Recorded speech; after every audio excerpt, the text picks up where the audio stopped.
Assalamualaikum warahmatullahi wabarakatuh.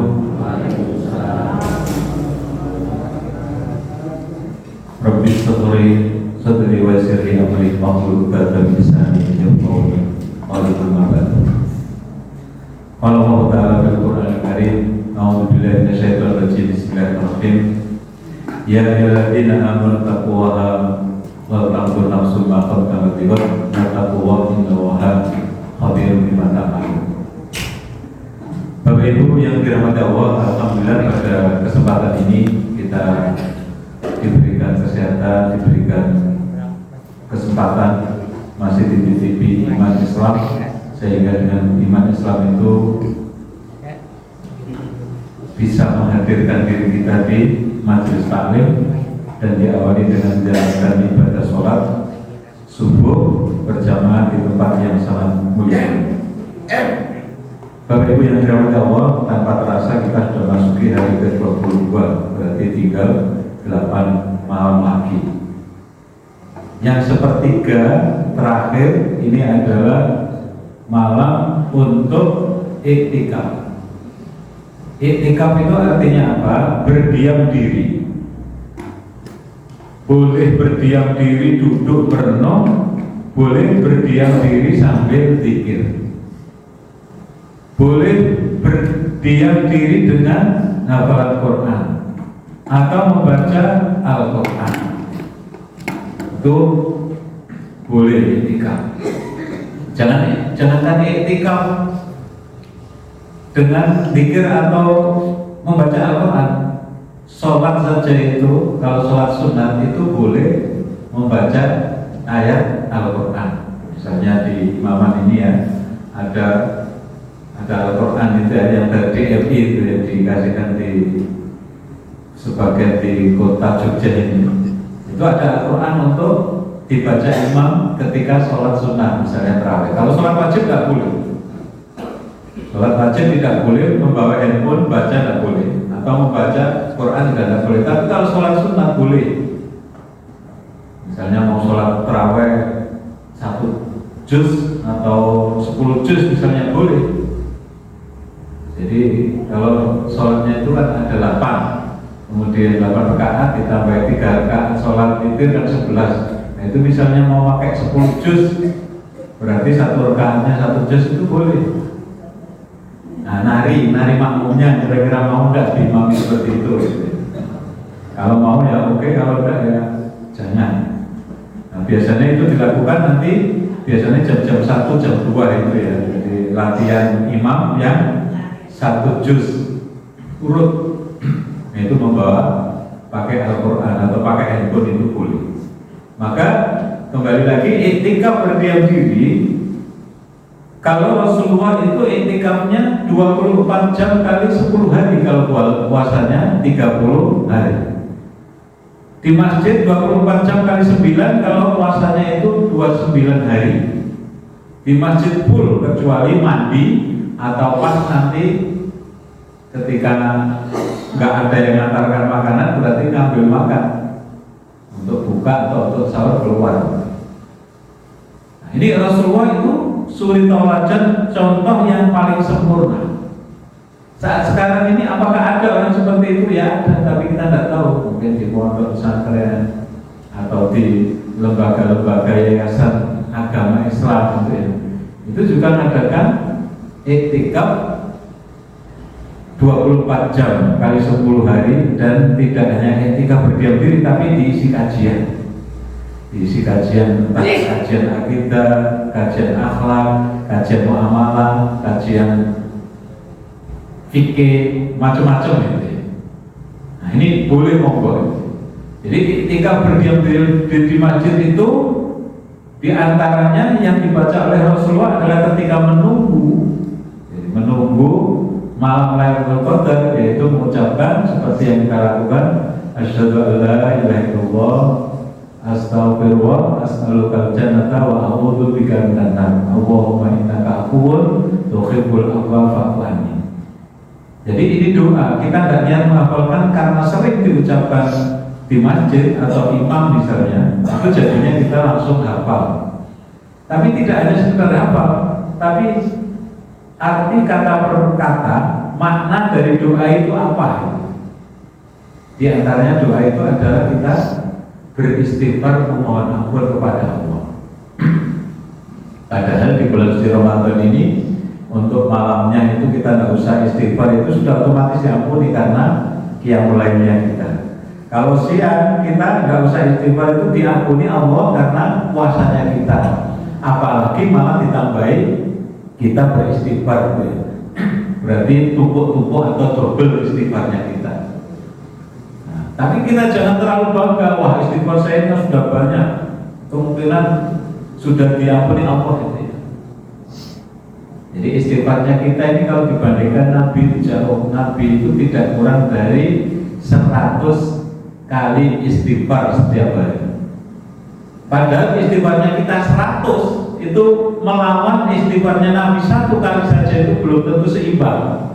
Mungkin seimbangnya 1000 istighfar kita baru bisa mengimbangi istighfarnya Nabi sekali. Maka kadang-kadang mungkin ada orang, wah Nabi aja kan cuma 100, kalau saya sehari ini sudah 1000 lebih. Tapi istighfarnya Nabi istimewa, istighfar yang betul-betul dirasakan dan berdampak terhadap perilaku.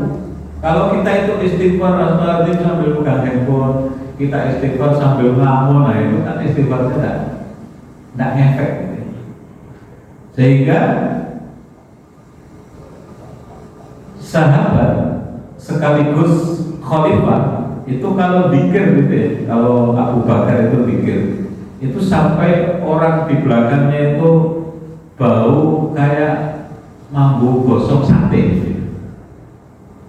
Loh, itu bau apa? Ternyata itu sangat menikmatinya istighfar zikirnya Abu Bakar sampai hatinya itu seolah-olah kayak gosok, gitu ya.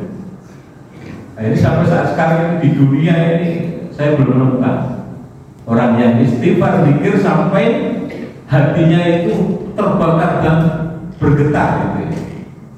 Nah, ini baru sahabat. Bagaimana nabinya? Ini baru khalifah. Bagaimana Rasulullah?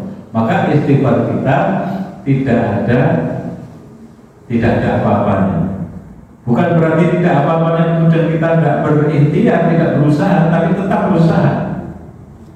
Artinya di sini kita tidak boleh bangga dan sombong dengan amalan kita dibandingkan dengan amalannya Nabi dan para sahabat itu.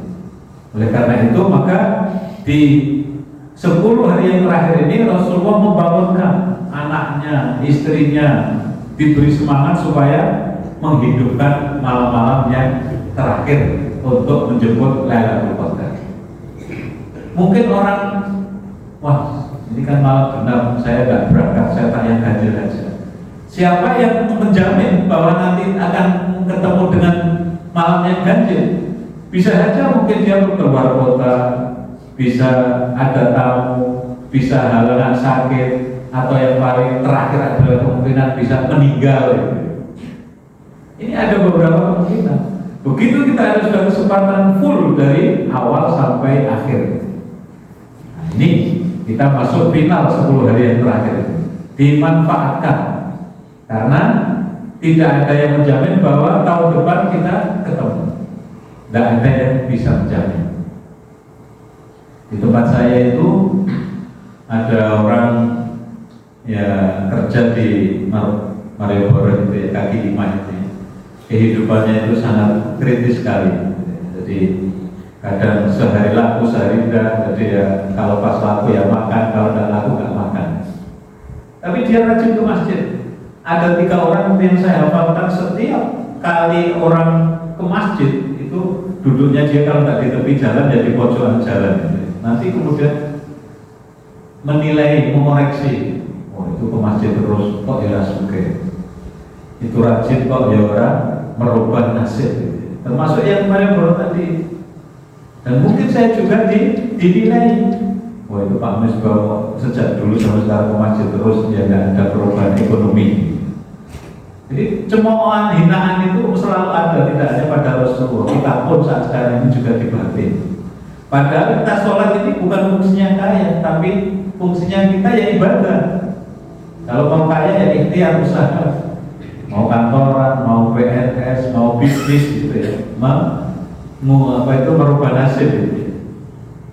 Nah, suatu saat orang yang kerja di Margo tadi itu ternyata hariannya kalau dulu kadang laku, kadang enggak, kadang untung, kadang enggak, tapi sekarang ini sampai sekarang ini sehari itu bisa penghasilan 500.000, 1 juta, 2 juta kadang-kadang.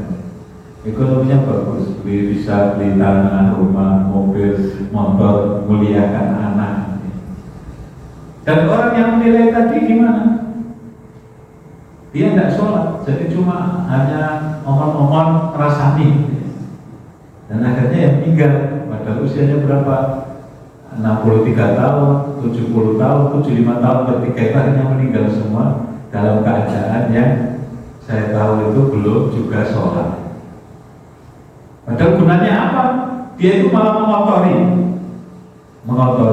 Jadi mengotori hatinya, cuma adanya menilai dan mengoreksi. Sementara ini disindir di dalam Al-Quran surat Mutaffifin itu, dan orang-orang kafir itu mengedip-edipkan mata ketika ada orang Islam, orang beriman itu ke masjid. Oh, itu ke masjid lah. Padahal ke masjid ya dia tidak kaya. Ke masjid dia tidak punya rumah. Jadi hinaan cemoohan.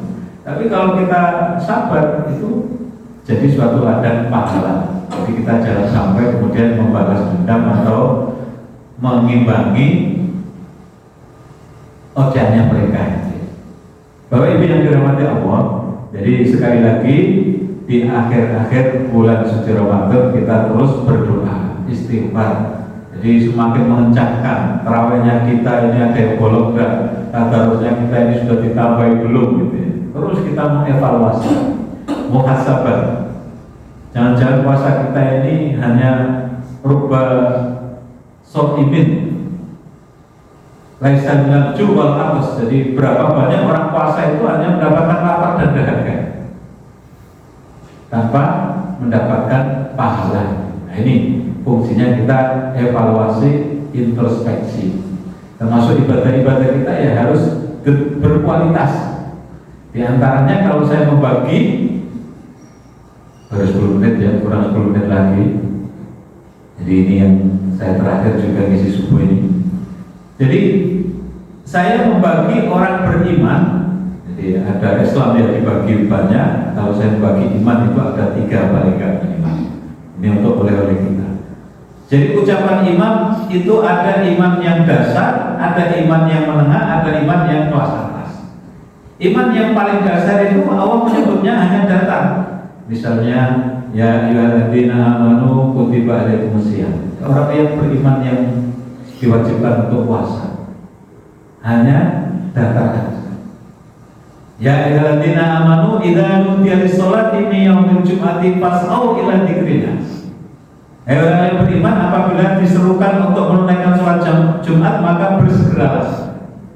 Jadi karena dulu di Arab asbabun nuzulnya ini banyak orang dari Jumat itu pada kerja dagang kalau di Arab itu. Kalau di Indonesia itu tani, negara agraris. Kalau di sana dagang, jual beli kurma.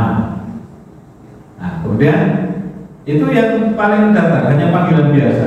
Kemudian agak menengah, jadi menengah aja kita ini mungkin kadang sampai kadang enggak, yaitu innamal mu'minuna, sesungguhnya orang-orang yang mukmin. Idza dzukira wa wajilat qulubuhum, apabila disebut nama Allah itu hatinya bergetar. Wa idza tuliyat alaihim ayatu zadatuhum imanan wa ala rabbihim yatawakkalun. Dan apabila dibacakan ayat suci Al-Qur'an itu imannya bertambah, dan hanya kepada Allah orang beriman itu bertawakal. Surat Al-Anfal, Al-Anfal itu surat ke-8 ayat 2. Jadi ketika disebut nama Allah termasuk azan. Jadi kalau ada azan, baru azan tak tidur dulu, baru azan tak nyapu dulu gitu. Bukan ada azan langsung kita segera. Maka kenapa Nabi mengajarkan afdhalus sholati fi awwali waqtiha, utamanya amalan sholat itu di awal waktunya. Di awal waktunya itu ketika azan ya kita langsung sholat di masjid atau di rumah misalnya jamaah dengan keluarga, di masjid bagi yang laki-laki, ini kita bersegera. Kalau tidak bersegera, siapa tahu misalnya kita jatuh sakit dan meninggal jam 2, berarti belum sempat sholat zuhur.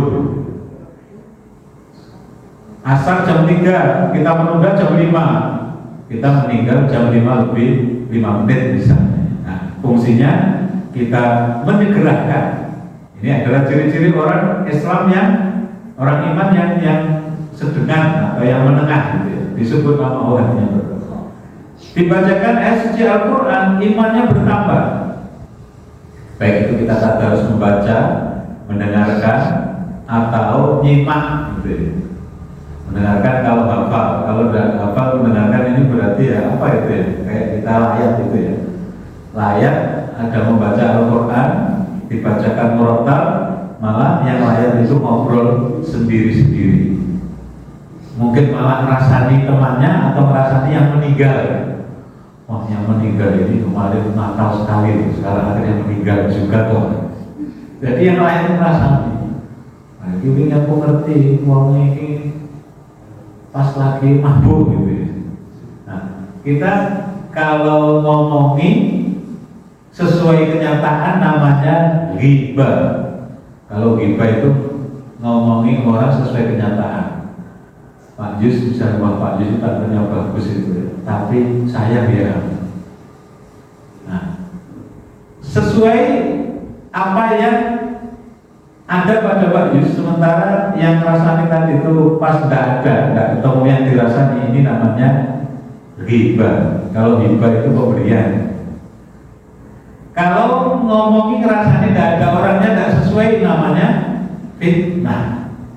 Maka fitnah itu lebih kejam daripada pembunuhan. Al-fitnah itu as-saktu minal qatl. Al-fitnah itu akbaru minal qatl. Jadi dosanya ngerasani itu lebih besar daripada membunuh. Karena kalau membunuh itu langsung mati, tapi kalau menfitnah itu membunuh pelan-pelan gitu. Membunuh pelan-pelan. Nah, ini, jadi kita belajar ini ya. Jadi ketika ada dibacakan ayat Al-Quran, iman kita itu bertambah. Ada orang baca Quran, dan baca kita tidak ngefek sama sekali ya. Berarti ini kita kan imannya itu lagi sedang pergi. Lagi sedang pergi. Kemudian yang terakhir, orang yang iman sebenarnya adalah surat Al-Imran ayat 102, yang itu menjadi syarat wajib dari seorang khatib, yaitu takwa. Ya ayyuhalladzina amanu taqwa haqqa tuqatih wa la tamutunna illa wa antum muslimun. Hai orang-orang yang beriman, bertakwalah kepada Allah takwa yang sebenar-benarnya, dan jangan sampai meninggal sebelum dalam keadaan Islam. Ini adalah puncak dari seorang yang beriman, mati dalam keadaan Islam. Karena tidak ada yang bisa menjamin. Sabda Rasulullah, ada seorang itu pagi Islam, sore kafir. Sore Islam, malamnya kafir. Malamnya Islam, beriman, paginya kafir. Jadi bolak-balik itu. Nah, pas matinya kita itu kondisi apa? Maka ini tadi menekankan berimanlah kepada Allah dan bertakwalah yang betul-betul maksimal, takwa yang sesungguhnya, dan jangan sampai engkau itu meninggal kecuali dalam keadaan Islam. Meninggal yang husnul khotimah itu sangat susah, sehingga orang kalau sudah meninggal dalam keadaan baik itu ditari, dimintai, le Pak D, Bude, boleh mau enggak kamu kalau hidup lagi tak kasih jabatan jadi presiden, tak kasih harta kekayaan emas yang ada di Papua, di Freeport gitu. Orang yang meninggal husnul khotimah tidak mau, saya tidak mau. Buat ditawari apapun tidak mau, karena meninggal husnul khotimah itu sangat susah. Kenapa tidak mau? Karena hidup di dunia sebentar, yang mati belum tentu baik. Maka setelah mati ini kok sudah husnul khotimah, jaminannya adalah surga. Nah, surga itu dibandingkan dengan kehidupan dunia ini tidak ada apa-apanya. Kita kenapa bercapek-capekan puasa, berhaus-hausan puasa, berlapar-laparan kita tetap puasa, ini ya hanya mengharap ridha Allah, Hanya tujuan kita adalah la'alakum tattaqun. La'alakum tattaqun itu puncaknya adalah mati dalam keadaan Islam. Nah, ini adalah yang paling berat sekali. Oleh karena itu maka ini harus diperjuangkan, ini harus diupayakan. Karena meninggal tidak mengenal usia, tidak mengenal orang itu sakit atau sehat. Ketika Allah berkehendak, ya mati habis. Idza jaa ajaluhum la yastakhiruna sa'atan wa la yastaqdimun. Jika meninggal itu sudah mendekati orang, tidak bisa diundur dan dimajukan. Kita tidak ada yang tahu meninggal kapan, kaitannya waktu, di mana kaitannya tempat, dan yang terakhir itu Nabi memberikan rahasia, orang meninggal itu pasti dalam keadaan ketika biasanya orang itu sedang apa. Kalau orang sering mabuk nanti matinya pasti dalam keadaan mabuk. Orang kalau ahli sholat tahajud, ahli tadarus, ahli rukuk sujud, ahli sedekah mungkin meninggalnya dalam keadaan ibadah. Contoh misalnya di beberapa masjid ada orang sedang rukuk meninggal. Yahya Walani seorang mu'alaf meninggal ketika khutbah Idul Adha kalau salah, meninggal pas khutbah, meninggal pas imam, meninggal ketika sujud, meninggal ketika rukuk terpanjang CCTV. Itu yang pasti husnul khotimah. Sementara orang yang sedang judi misalnya, orang sedang mabuk misalnya, itu nanti meninggalnya pas kondisi seperti itu. Seperti kemarin orang Papua yang meninggal di Rowo Kalibayam itu ya. Itu ya habis pesta miras. Habis pesta miras berdua mahasiswa UPY Universitas PGRI Yogyakarta itu berdua mabuk boncengan, begitu kan teler ya nabrak pohon yang diboceng marah-marah, mukuli yang boceng, dipukuli, habis itu ambruk, didirikan kemudian ditusuk pas jantungnya, meninggal langsung. Itu kalau sama orang Jogja mungkin udah dirame, berhubung sama bolone dewe ya aman-aman.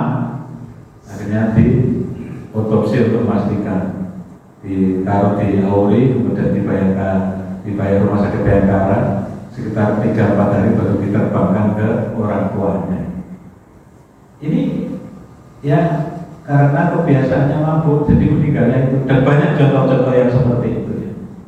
Oleh karena itu maka kita insya Allah membiasakan ibadah dengan yang baik, Allah nanti otomatis akan memanggil kita dalam keadaan baik. Karena tidak ada yang tahu kita kapan meninggal, waktu, di mana kaitannya tempat, tidak ada yang tahu, tapi pasti orang itu akan diketahui meninggalnya sedang apa.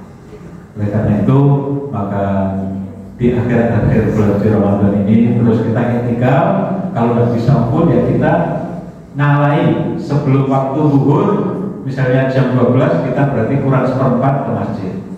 Setelah sholat kita tadarus atau iktikaf 5 menit 10 menit. Nanti asar, maghrib, isya, subuh seperti itu, insya Allah akhirnya kita banyak waktu-waktu kita untuk iktikaf, introspeksi, muhasabah, evaluasi terhadap ibadah yang sudah kita lakukan. Bapak Ibu yang dirahmati Allah, barangkali itu mudah-mudahan bermanfaat dari kita semua. Terus kita diberi kesehatan, diberi keistiqomahan di dalam menjemput Lailatul Qadar. Wabillahi taufiq wal hidayah. Assalamualaikum warahmatullahi wabarakatuh.